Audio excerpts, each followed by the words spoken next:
Hello and welcome to another session on Ways with Words. We will start the poem today. Robert Frost is a highly acclaimed American poet, and in fact his realistic depiction of the New England, or his realistic depiction of the rural countryside of America is very delightful, and in fact his poems are mostly to do with the human tragedies and of fears, of stories of life, and also hard work. His poems, the very important theme in his poem is his strong and a powerful admiration of rural life. Now you have important poems like Stopping by the Woods on a Snowy Evening, Birches, Mending Wall. All these are his well-known poems. A Roadside Stand presents the lives of poor, deprived people with pitiless clarity and with deepest sympathy and humanity. And this is also a part of the collection A Further Range. This poem is taken from A Further Range. So let's start the poem. Now, before we begin, have you ever stopped at a roadside stand? Have you ever purchased anything from a small vendor or a roadside stand? If so, what have you observed? I want you to ponder on this question for a minute and think about various people that you may have seen while driving past in your cars, in your bikes, in your cycle, or while going to school, or in the bus at least. So have you seen people selling these either vegetables or fruits, the local vendors, the roadside stand vendors, or people selling umbrellas, selling mobile stand while you are held up in traffic? What have you thought about them? Don't you think we are certain times, or most of the times, very insensitive to them?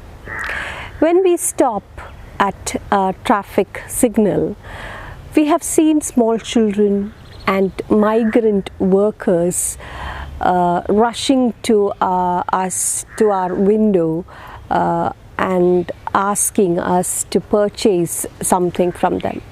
They are not begging, right? They are not asking for charity. They are not asking for free money. They are selling us something, and thereby they want to earn a livelihood, or they want to earn their daily bread.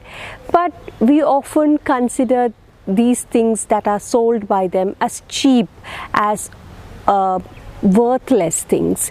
In fact, we would go to a mobile shop and we would get a mobile stand, say for 1,000 rupees or 2,000 rupees. We are ready to pay as long as it is from a branded company. But the same thing, perhaps not the same quality, but similar thing is what they also sell. But we do not buy it from them. We consider them as cheap. Maybe it is just 300 rupees or 200 rupees, but even then we are not ready to part with this money, saying that it is a loss for us. But have we ever thought this 300 or 200 rupees would perhaps help them to buy food, to buy rice or vegetables that would keep them from poverty, that would help them that would help them from starvation? We don't think all those things. In fact, we consider them as, we see them as the other. We see them as criminals, or we see them as people who are not to be respected or even to be believed, trusted, right? We don't think about the situation as to what made them come here. They are migrants. They have come here to Kerala, or they have come to various parts of the state from other states of India, selling something. We have not asked, or we have not even thought for a moment as to what would have been the situation that would have led them to sell these things. Well, the whole poem is actually about this. It's against urbanization, and it's the growth of cities or towns, and the whole poem is against it, the growth of the cities at the cost of the villages.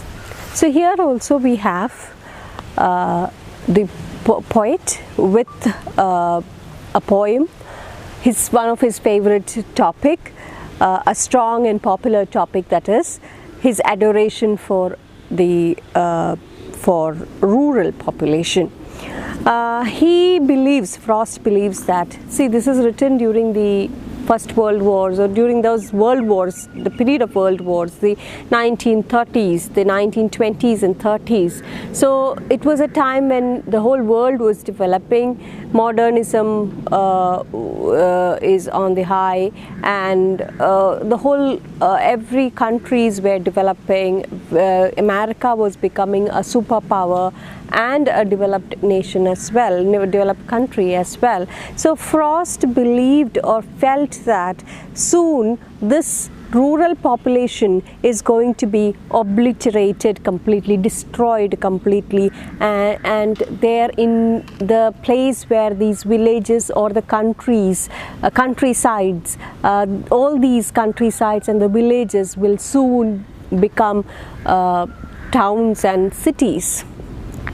So he also tells us the past, about the bygone days where farming population was wealthy and very contented and very prosperous. But now, as times went by, the city is beginning to grow. The growth of urbanization has led to the a situation where the farming is now considered not a good profession, or not considered a profession that would not suit a person who wants to live a life to the fullest.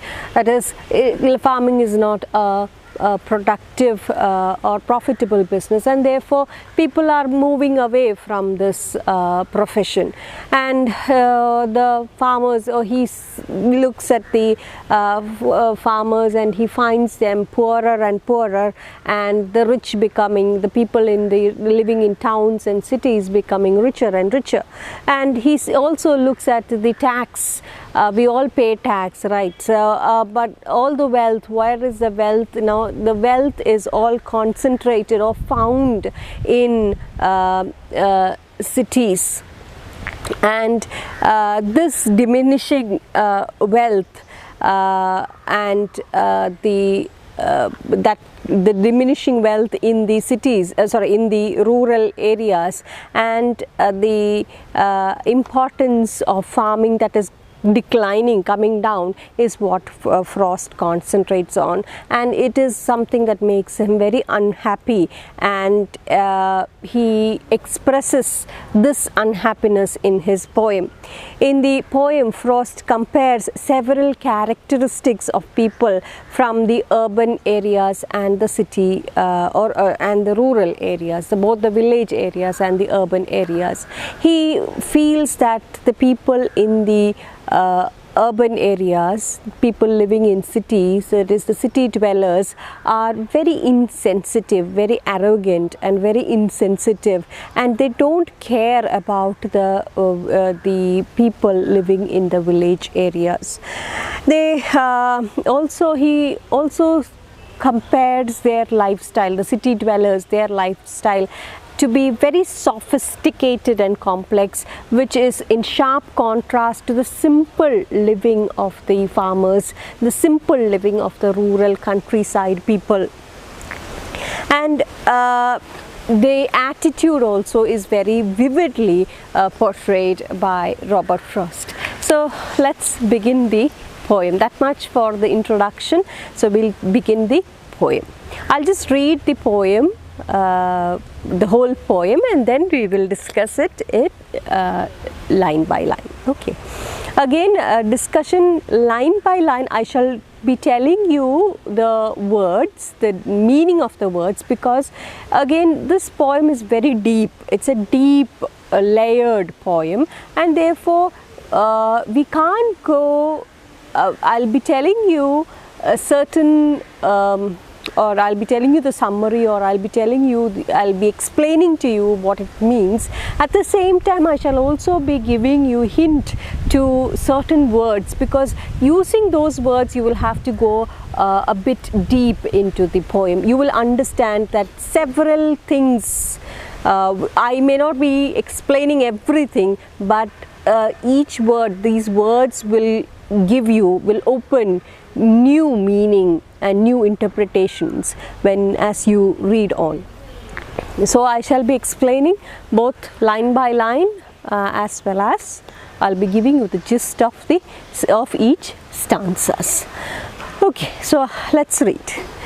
The little old house was out with a little new shed in front at the edge of the road where the traffic sped.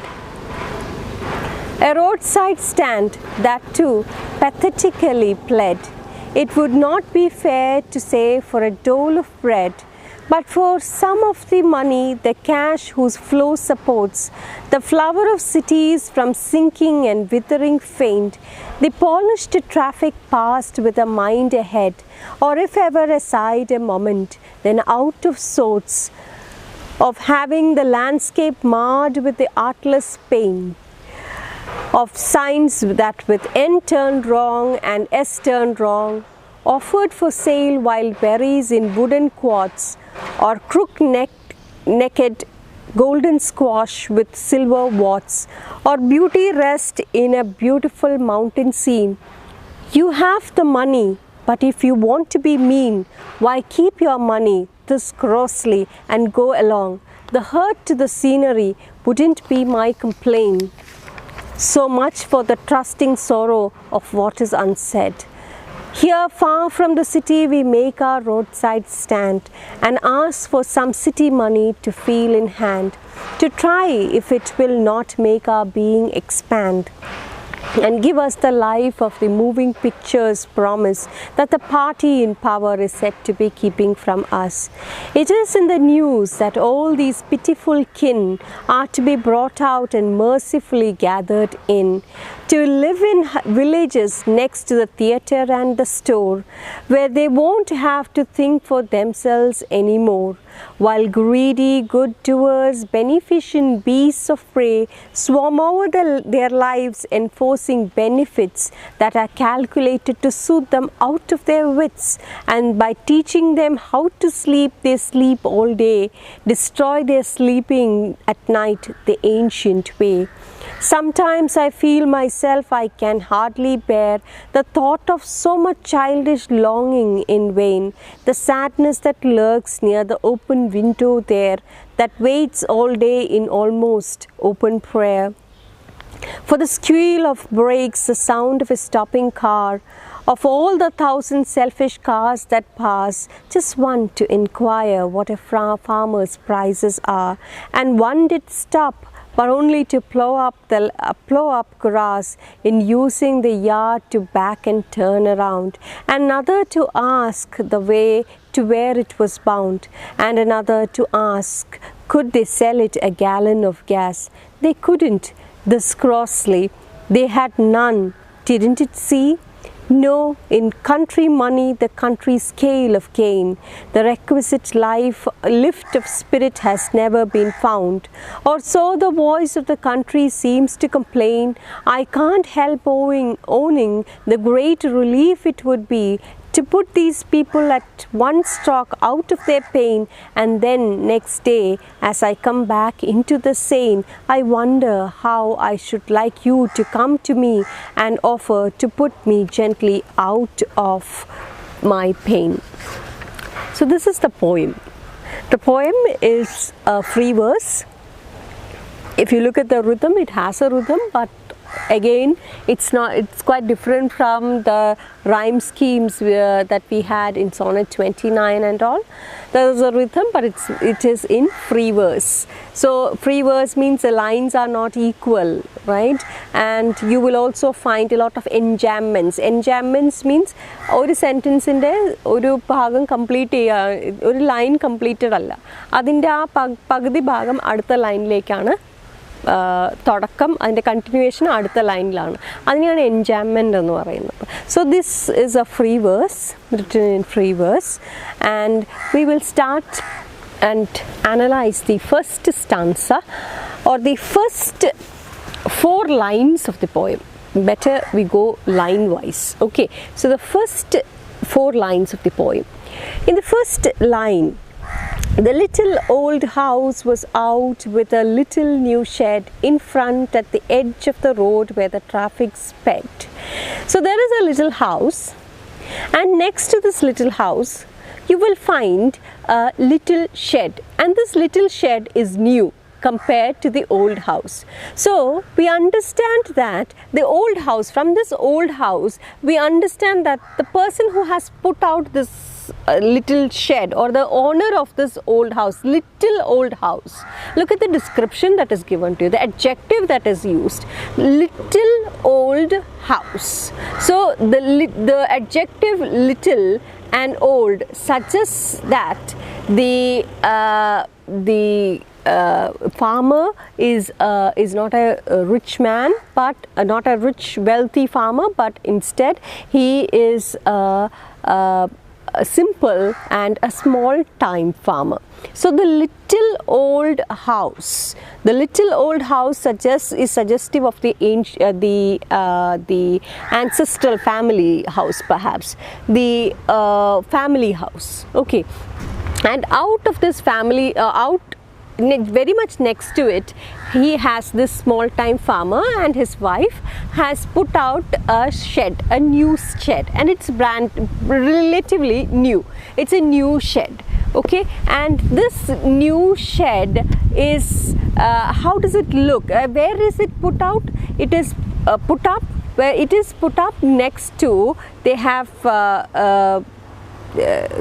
made it, or they have constructed it, or they have extended it very much next to this highway. So it stands at the edge of the road where the traffic sped. So from that word traffic sped, we understand it is a highway. So the little old house, there is a little house, the old house, a family house, and in front of the family house you have a small shed, a new roadside stand, and it is put out at, or this stands in a highway, at the edge of the highway. Okay, and there is a reason as to why this man has put out put up a roadside stand there, and the reason is farming is their profession. Farming അവരുടെ പ്രൊഫഷനാണ്. പക്ഷേ ഒരു extra income കിട്ടാനായിട്ട്, ഒരു extra amount കയ്യിൽ വരാൻ വേണ്ടിയിട്ടാണ് they have put out a roadside stand so that they can earn a little more money. Okay, a little more income. All right. So apart from their farming, all right. So they have the stand is standing, there is a stand outside their family house, and they are waiting for customers who pass that highway. Remember, again, this is the 1930s, the 1920s and 30s, where cars are normally owned by people who are rich, only the haves and not the have-nots. So when Frost speaks about people and cars and city dwellers. It's all about those who, or about the rich people, okay, and the haves and not the have-nots, not the poor people. So here he is, the farmer is waiting for the customer who would be passing that way. It's a highway, and therefore highways are ones that connect one city to the next city, and there they are waiting for this people, these city dwellers. They would find this roadside stand, and in the roadside stand they would have, you know, offered for sale. It is there in the poem. They have offered wild berries, and fruits and vegetables are kept there, and they are waiting for a customer to stop and buy a purchase from them. But unfortunately, they don't stop. These people, they just don't care about this roadside stand. They just speed past, or they just go past this highway. They are unmindful of even the existence of this roadside stand. They don't even care. They just drive past, and they don't buy anything from this roadside stand. ഇത് നമ്മൾക്ക് തന്നെ നമ്മളിപ്പോൾ ഇവിടെ വഴിയോരത്ത് ഈ പേരക്കയൊക്കെ വിൽക്കുന്ന ആൾക്കാർ, അവരെ നമുക്കൊരു റോഡ് സൈഡ് സ്റ്റാൻഡ് വെൻഡേഴ്സ് ആയിട്ട് വേണമെങ്കിൽ കണക്കാക്കാം.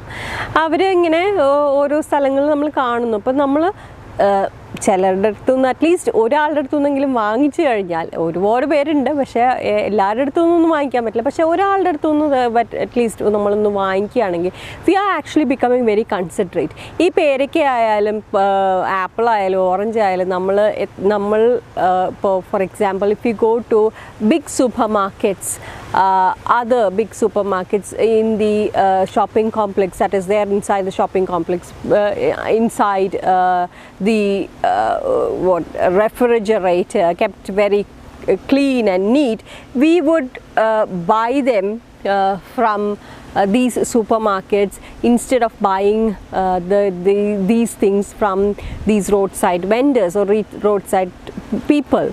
That's basically because we have been constructed to believe that the ones that are sold in these supermarkets are fresh, they are germ free and all those things, whereas where we think that the people who sell the roadside stand or the roadside vendors who sell these things, that is not fresh, that's of cheap quality, and you never know what all pesticides they would have put on it. But the reality is that there are certain places, especially ഇപ്പോഴൊക്കെയാണ് ഏറ്റവും കൂടുതൽ പെസ്റ്റിസൈഡ്സും അതും ഇതൊക്കെ ഉപയോഗിച്ച് തുടങ്ങി. പണ്ടത്തെ ഈ small time farmers എന്നൊക്കെ പറഞ്ഞു കഴിഞ്ഞാൽ അവർ ഏറ്റവും കൂടുതൽ അതായത് നമ്മളുടെ വീട്ടിലുണ്ടാക്കുന്ന പോലെ തന്നെയാണ്. അതിനകത്തൊരു പെസ്റ്റിസൈഡ്സ് ഒന്നും ചേർക്കാതെ, because they are small time farmers. Pesticides using it is these large time farmers who use these pesticides and other things because they cannot incur loss, whereas the small time farmers on the other hand, they have a connect with nature and the product that or the agricultural product that they cultivate or they harvest, adu aittu connect und appo they never will give us things that are rotten or contain poisonous things. In fact, we could better buy from these people than buying from the high very expensive supermarkets. Anyway, here also we find the same attitude that we have, the similar attitude that in the city dwellers. They are unconcerned, unmindful and insensitive towards the plight of these roadside vendors. They don't want to buy anything from these roadside people because they think that it is worthless and not good enough. Okay, their kind of sophisticated, very insensitive nature is vividly portrayed. So there is this roadside stands. There is next to a little house, and a family, a small time family has, or farmer has put up this roadside stand next to the, or at the, on the side of the highway, with the hope that they would be able to sell something, and especially to this big stream of passengers that go past in their cars headed out from the city.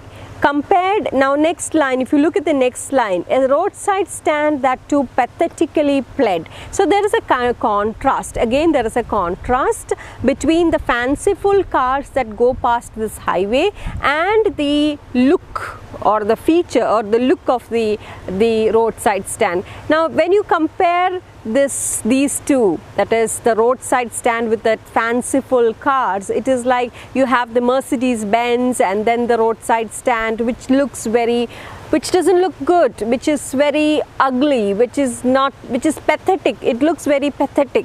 So the roadside stand appears to be crude. ഈ ടാർപ്പായൊക്കെ കെട്ടിയിട്ടുള്ള ഒരു കുഞ്ഞ് തട്ടിക്കൂട്ട് ഒരു കുഞ്ഞൊരു road side സ്റ്റാൻഡാണ്, ഒരു ചെറിയൊരു കട. അതും ഈ പോകുന്ന വളരെ ലക്ഷൂറിയസ് ആയിട്ടുള്ള ഫാൻസിഫുൾ കാറുകളൊക്കെ വെച്ചിട്ടാണ് അവിടെ ഒരു കമ്പാരിസൺ കൊണ്ടുവന്നിരിക്കുന്നത്. അപ്പോൾ how beautifully frost has compared the rich and the poor using these images. A roadside stand that too pathetically pled. So in that line he contrasts the fanciful compares and contrasts the fanciful cars that go past or come out of the city through this road with that of the roadside stand that appears to be very crude, and it seems to be imploring or requesting, pathetically pled. Now look at the word pled, pleading. Plead ചെയ്യാന്ന് പറഞ്ഞു കഴിഞ്ഞാൽ request ചെയ്യാന്നാണ് അർത്ഥം. അപ്പോൾ pathetically pleading, it is as though it is pathetically imploring, requesting, please stop for a moment, look at our roadside stand, look at the products that we have kept for sale, and please be kind enough to buy something from us എന്ന് പറയുന്നത് പോലെയാണ് അവിടെ ആ road side stand നിൽക്കുന്നത്. Just like the ones that we see, the people coming with the mobile stand or the umbrellas trying to sell these things. Again Frost makes a point that the villagers are not asking for charity, they are not begging, they are not asking the cars, the passengers in the cars to stop and give money, free money. They are asking them only to buy something so that they can earn their bread by selling something to them. വെറുതെ പൈസ തരാനോ അല്ലെങ്കിൽ വെറുതെ കാശ് തരാനോ അല്ലാതെ അവർ ഭിക്ഷ ചോദിക്കുകയല്ല ചെയ്യുന്നത്. നേരെ മറിച്ച് അവർ കൾട്ടിവേറ്റ് ചെയ്തിട്ടുള്ള, അവർ കഷ്ടപ്പെട്ട് അധ്വാനിച്ച് കൃഷി ചെയ്ത് അതിൽ നിന്നും കൾട്ടിവേറ്റ് ചെയ്തിട്ടുള്ള ഈ സാധനം, ഹാർവെസ്റ്റ് ചെയ്തിട്ടുള്ള ഈ കുറേ ഫ്രൂട്ട്സ് ആയാലും വെജിറ്റബിൾസ് ആയാലും അങ്ങോട്ട് കൊടുത്തിട്ട് അതിനുള്ള ഒരു it is for the work that they did that they are asking some money. So there again, how do we know that it is not charity, that Frost is making a point that it is not charity from this line? It would not be fair to say for a dole of bread. Now what is dole? Dole എന്ന് പറയുന്നത്, see ആ സമയത്ത് again we have to take into consideration the background of the poem also. Dole here is a reference to the payment, a free pension പോലെ അല്ലെങ്കിൽ grant എന്ന് വേണമെങ്കിൽ പറയാം, which was paid to people who were unemployed. അന്ന് great ഡിപ്രഷൻ്റെ ഒരു സമയമാണ്. Okay, first world വാറിൽ Germany തോറ്റു. Germany's defeat in the First World War, the whole Europe was drained of its resources. The whole Europe, the economy came crashing down, and thus there was a lot of unemployment. lot of poverty, lot of misery, and therefore this was the period of Great Depression. And hence, to help people suicidal നിന്നും അതേപോലെ തന്നെ ഒരുപാട് പ്രശ്നങ്ങൾ ക്രൈമിൽ നിന്നുമൊക്കെ രക്ഷിക്കാൻ വേണ്ടിയിട്ട് unemployed ആയിട്ടുള്ള യൂത്തിനും unemployed ആയിട്ടുള്ള എല്ലാവർക്കും the state would give an amount. It's like charity. Okay, an amount so that they can buy things which are essential for their daily needs. Basic needs എന്നുള്ള ഒരു എമൗണ്ട് എല്ലാ മാസവും സ്റ്റേറ്റ് കൊടുക്കുന്നു, അല്ലെങ്കിൽ government അവർക്ക് കൊടുക്കുന്നു. അപ്പോൾ ഈ ഡോൾ ഓഫ് ബ്രെഡിൽ നിന്നാണ് നമുക്ക് മനസ്സിലാകുക. അപ്പോൾ ഈ ഡോൾ എന്ന് പറയുന്നത് ചാരിറ്റിയാണ്. So it is a grant, free money grant given to those unemployed people because they do not have work, because they are jobless. So here Frost gives a clear-cut idea that here they are not jobless, they have job, they are working, they are hard-working people, and they are not asking for a dole of bread, they are not asking for charity, rather they have cultivated something and they want you to buy things from them, not for free. Okay, so that is the meaning. So you have Frost telling you very vividly that they are not begging or asking for money, they just want to earn their wages through hard work and not charity. Okay, so the poet, he urges the city dwellers or the rich people to have sympathy for the poor people. So that's with the first stanza or the first 4 lines of the poem. So with this we will end the video because we are now, I don't want to take the rest of it and then confuse you. So we'll go slowly, bit by bit. So lines 1 to 4 has been, I have explained lines 1 to 4. So here you have the poem begins with a depiction of a roadside stand that has been put up by a small time farmer, and his intention, what is his intention? His intention is to get the attention of the people or the passengers, the rich city dwellers who are heading past that way or heading past this highway, to make a purchase from them, to stop their cars and make a purchase from them. And he also insists, or he makes a sharp contrast with between the rich and the poor through using the image of the roadside stand that looks as though it is pathetically pleading or imploring the fanciful dandy cars that go past the city to stop and make a purchase. So there is a sharp contrast. He compares and contrasts the rich and the poor. The rich cars, the luxurious cars, with that of the roadside stand that looks very crude, that looks very pathetic. Okay, again he makes a point, he stresses on the point that they are not begging, they are not asking for charity, they are here, they have worked hard, and all they need is to sell these things that they have produced, and nothing more than that. So they just want, they are not asking for charity, or they are not begging. So that's where we stopped, and he urges, the poet urges the city dwellers to have sympathy for the poor. Alright, so we will take up the next few lines in the next video. Till then, thank you and keep safe.